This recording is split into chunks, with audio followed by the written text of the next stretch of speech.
തീർച്ചയായിട്ടും അങ്ങനെ തന്നെ. നമ്മളത് എല്ലാവരെയും യോജിപ്പിച്ചുകൊണ്ടും എല്ലാവരുടെ അഭിപ്രായവും കേട്ടുകൊണ്ടും ആണല്ലോ നമ്മൾ ചെയ്യുന്നത്. ഇത്തരം കാര്യങ്ങൾക്കൊന്നും ഒരു വ്യത്യസ്ത അഭിപ്രായം വരേണ്ട ഒരു കാര്യമില്ലല്ലോ. ഇപ്പോൾ നമ്മുടെ ഞാനിപ്പോൾ 2-3 വിഷയങ്ങൾ പറഞ്ഞിട്ടുണ്ടായിരുന്നല്ലോ. സ്കൂളിൻ്റെ സമയം മാറ്റത്തിനായിരുന്നാലും കുട്ടികളുടെ ബാക്ക് ബെഞ്ചേഴ്സിൻ്റെ കാര്യമായിരുന്നാലും അതൊക്കെ ഒരു സമൂഹത്തിൽ ചർച്ച ചെയ്യാൻ വേണ്ടിയിട്ടാണല്ലോ. അപ്പോൾ സമൂഹത്തിൻ്റെ ചർച്ചയും കൂടെ മനസ്സിലാക്കിക്കൊണ്ട് നമ്മൾ ചെയ്യേണ്ട കാര്യമാണ്. 47 ലക്ഷം കുട്ടികളും അവരുടെ കുടുംബങ്ങളും മറ്റു കൊച്ചു കുടുംബങ്ങളുടെയും പ്രശ്നമാണ്. അപ്പോൾ കേരളത്തിൻ്റെ പ്രശ്നമാണ്. അപ്പോൾ അതുകൊണ്ട് നമ്മൾ ചർച്ച ചെയ്ത് തന്നെ ചെയ്യണം. ഇതുപോലുള്ള കൊച്ചു പ്രശ്നങ്ങളാണെന്ന് വെച്ചാൽ അത് ചെറിയ പ്രശ്നമല്ല. ആ കുട്ടിയെ നിങ്ങൾ ഒറ്റയ്ക്ക് എന്ന് കണ്ട് സംസാരിക്കണം. ഞാനത് ഇതിൽ പറയുന്നത് ശരിയല്ല. അത് തീർച്ചയായും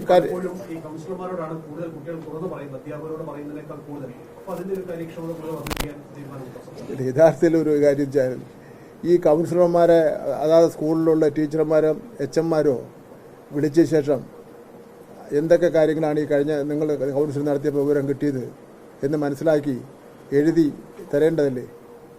എൻ്റെ അടുത്ത് തിരിഞ്ഞ് തന്നിട്ടില്ല. എൻ്റെ കയ്യിൽ നേരിട്ട് തരണ്ട. എൻ്റെ അടുത്ത് തരേണ്ട വിദ്യാഭ്യാസ ഡയറക്ടറാണ്. ഇനി വിദ്യാഭ്യാസ ഡയറക്ടറെ കിട്ടിയിട്ടുണ്ടോ എന്നുള്ളവർ അദ്ദേഹം പറയും.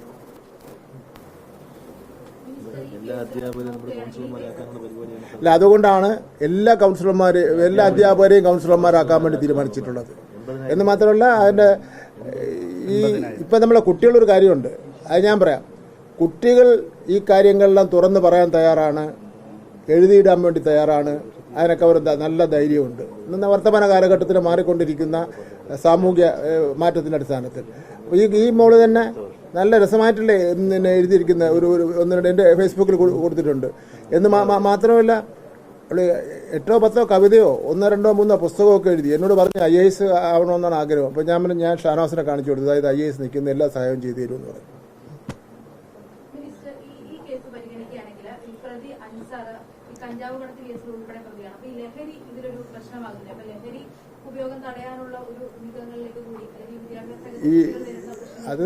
ലഹരിക്കെതിരായിട്ടുള്ള നല്ല ക്യാമ്പയിൻ നമ്മളെ വിദ്യാഭ്യാസ വകുപ്പ് നടക്കുന്നുണ്ട്. അതിൻ്റെ ഒരു റിസൾട്ട് ഉണ്ടാകുന്നുണ്ട്. ലഹരിയും കഞ്ചാവും മയക്കുമരുന്നും ഒക്കെ കഴിക്കുന്നവരിൽ ഇത്തരം കാര്യങ്ങൾ ചെയ്യാൻ വേണ്ടിയുള്ള ഒരു മാനസികാവസ്ഥയിലേക്ക് എത്തുകയുള്ളൂ. അതല്ലേ നമ്മൾ മനസ്സിലാക്കണം. നമുക്കാർക്കോ തോന്നൂലല്ലോ. അമ്മയുടെ പിതാവുമായിട്ട് സംസാരിച്ചു. അപ്പോൾ അവർ പറയുന്നത് നിലവിൽ ഇപ്പോൾ കുട്ടി അച്ഛൻ്റെ അമ്മയോടൊപ്പമാണ്. അപ്പോൾ അവർക്ക് ഇത്തരമൊരു സാഹചര്യം വന്ന നിലയ്ക്ക് ആ വീട്ടിൽ നിന്ന് ആ കുട്ടിയെ താമസിപ്പിക്കുന്നതിനോട് യോജിപ്പില്ല എന്നാണ് പറയുന്നത്. അതായത് മരിച്ചുപോയ അമ്മയുടെ അമ്മ, അവരുടെ മാതാപിതാക്കൾ. അപ്പോൾ ഇനിയുള്ള തുടർ നടപടി എങ്ങനെയായിരിക്കും? കുട്ടിയുടെ സംരക്ഷണത്തിനല്ലേ ഇനി പ്രാധാന്യം കൊടുക്കുന്നത്? അതൊന്നും ഇനിയിപ്പോൾ വിദ്യാഭ്യാസ മന്ത്രി ഇടപെടേണ്ട കാര്യമില്ല. അതൊക്കെ പഞ്ചായത്ത് ഇടപെടും. പഞ്ചായത്തുണ്ട്, ചൈൽഡ് ലൈനുണ്ട്, അവരിടപെട്ട് കാര്യങ്ങൾ ചെയ്യും.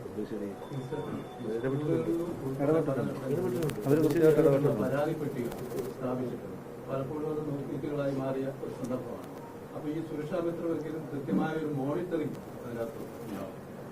അല്ല, ഇത് ഉണ്ടായാലേ പറ്റുള്ളൂ. ഇപ്പോൾ പല സ്ഥലത്ത് നിങ്ങൾ പറഞ്ഞാൽ ഫോൺ ഇരിപ്പുണ്ട് റിസപ്ഷൻ സ്ഥലത്ത്. ഫോൺ വിളിച്ചാൽ ഫോൺ എടുക്കില്ല. എടുത്തില്ലെന്ന് പറഞ്ഞു പോയാലേ ശരിയാവുള്ളൂ. അപ്പോൾ ഇതിപ്പോൾ എടുത്താലേ പറ്റുള്ളൂ. അതൊരു ഗവൺമെന്റിന്റെ ഒരു ഉത്തരവാണ്.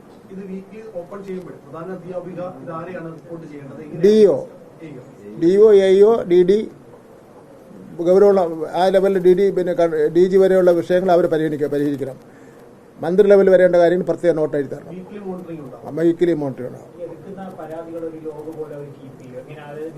അല്ല, അത് എടുക്കുന്ന പരാതികളെല്ലാം V Sivankutty number 1 V Sivankutty, number 2 Shanavas, number 3 പേരില്ല, നമ്പർ 4 ഒപ്പ് മാത്രമേ ഉള്ളൂ. ഇങ്ങനെ കഴിയുമ്പോൾ കുറച്ചുപേരെ പഠിപ്പിക്കേണ്ടി വരും. അത്